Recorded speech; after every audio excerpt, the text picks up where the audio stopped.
Hi everyone, I'm Rachel and I am a host mom for au pairs. I make videos for host families and au pairs, and I hope you find these videos helpful. If you have a friend or family member that is using an au pair program, please use their referral. But if for some reason you find yourself without a referral link, I have them listed in my comment section below. Please do not feel like you have to use them, but do not let them go to waste.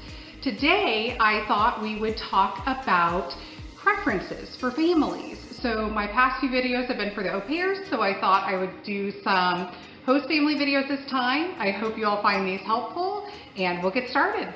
Today's video is the first video in a multi-part series about finding your perfect au pair. This is not to say there is truly a perfect au pair out there, because let's be honest, we're all human and there's not a perfect human. This is just to help find the au pair that's perfect for your family, your situation, your needs.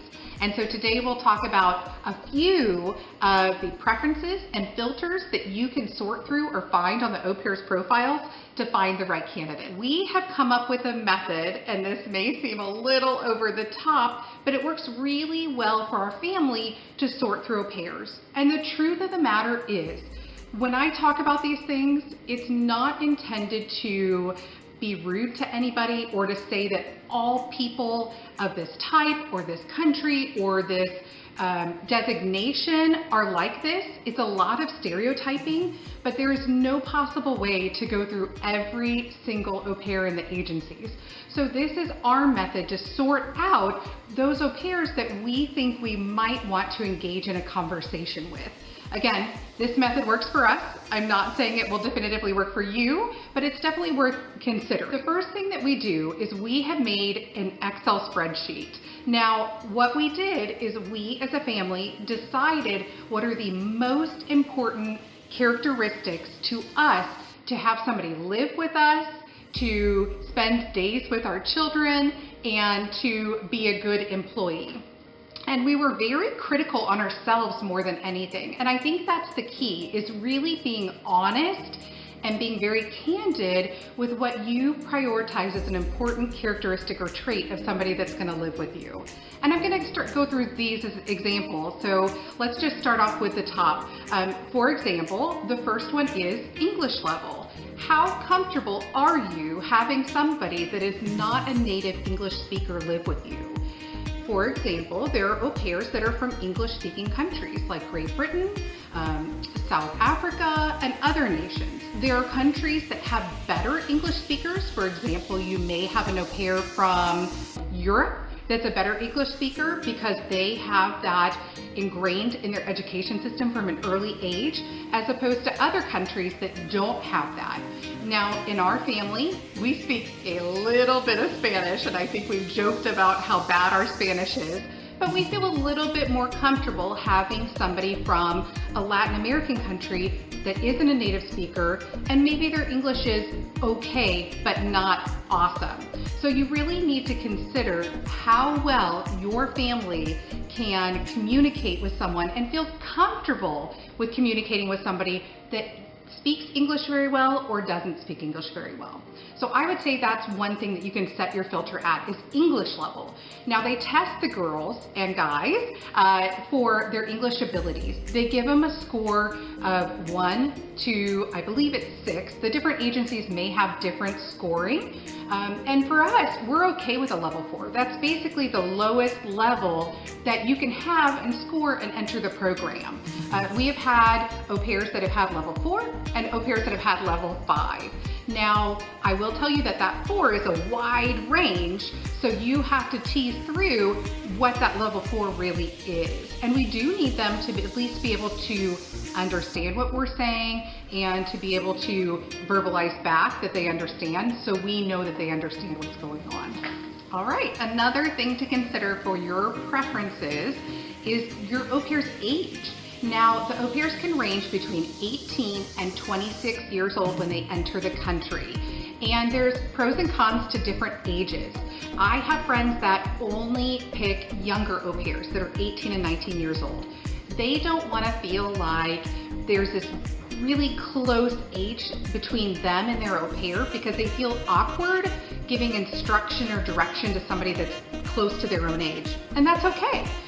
They also just like countries where you tend to get younger au pairs. For example, a lot of the European countries tend to have younger au pairs that are coming on a gap year between high school and uni, or university, as they don't call it college, they call it university. So consider that. That's something to consider. A younger au pair, if you feel that you would be concerned about them being too close to your age and it may be awkward, that would be something to consider. The downside to a younger au pair is if you do want them to drive, it may be more expensive on your insurance. Additionally, another issue is many of these au pairs are coming from countries where they drink alcohol. But guess what? When they come here, the US doesn't care that they are from a different country. They still have to abide by US laws that say no drinking until you're 21. And that's something for you au pairs to consider as well. If you're coming to the US, even if you're from a different country where you can drink when you're 18, it is not legal to drink in the US until you're 21. So keep that in mind. Another facet to consider is getting an older au pair. Maybe you want to get an au pair that has already finished their education. And for them, this is sort of a internship, if you will, to learn English language and to learn English culture that will help them with their career. And so you're not going to have the issues of drinking alcohol illegally. Maybe there'll be a little bit, and again, this is a stereotype, but maybe there'll be a little bit more maturity there and poise there and direction for their future. Not to say that younger au pairs can't have that as well, but it's just something to consider. And so there's not a pro or con, but you just need to look at your own situation and your feelings about having an employee live with you and your ability to give them direction and what you think is a better fit for your family. Language is another area that you can set a filter for. And this may sound like a funny thing, but perhaps you have had one au pair that speaks Spanish, or you speak a little Spanish and you want your children to learn a little Spanish, or you live in an area where there are a lot of Spanish speakers. Maybe you did a study abroad to France when you were younger and you want your children to learn French, or whatever the language is that you might want them to learn. German, French, all the languages. I don't want to name them all and exclude any. But that is something to consider when picking an au pair is there a language that you value your children having that exposure to? For example, for us, we feel like for our careers, we do interact with people that are Spanish speakers. So for us, it helps us to have Spanish speaking au pairs. Again, not right or wrong. Everybody has their own family preferences, but something to consider. Gender. Again, kind of a funny thing, but just to consider, and this is one of those things where you just have to be completely honest with yourself and say, who would you be comfortable living in your house? I have friends that have female au pairs. I have friends that have and have had male au pairs, and both have had wonderful experiences. Don't exclude male au pairs just because it's not the majority. I have a friend that has a male au pair right now, and from my conversations with them, they are so happy they've considered a male au pair. They have 2 boys, and it's been a wonderful experience for their boys. So don't exclude based on gender, but at the same time, be really critical of what your thoughts are on having a female au pair and a male au pair. Length of stay. Now, most au pairs stay for 12 months, 1 year, with the option to extend. There are some exceptions to that. For example, if you're getting an au pair that's in country, that would be an exception to that. Now, there are filters that you can set that if you, for example, only need an au pair for 6 months, 9 months, you can set those filters. You're going to tend to find au pairs that are already in country that are either doing an extension, that want another family, or in rematch. And again, not a bad way to go to consider if for some reason you think you're going to be moving and not needing an au pair, or you're taking a different job and don't have the same childcare needs coming up. Maybe a shorter term is right for you, or maybe you're just not sure about this program and you want to give it a test run before you commit to a full year. Those may be reasons that you would consider a shorter term. All right, that's it for today. If you have questions, please leave them in the comments below. I would love to connect with you. answer questions, address them in future videos, in particular if there are topics that you want me to talk about. I will have another video, maybe 2 more videos on this topic. There's a lot of information here.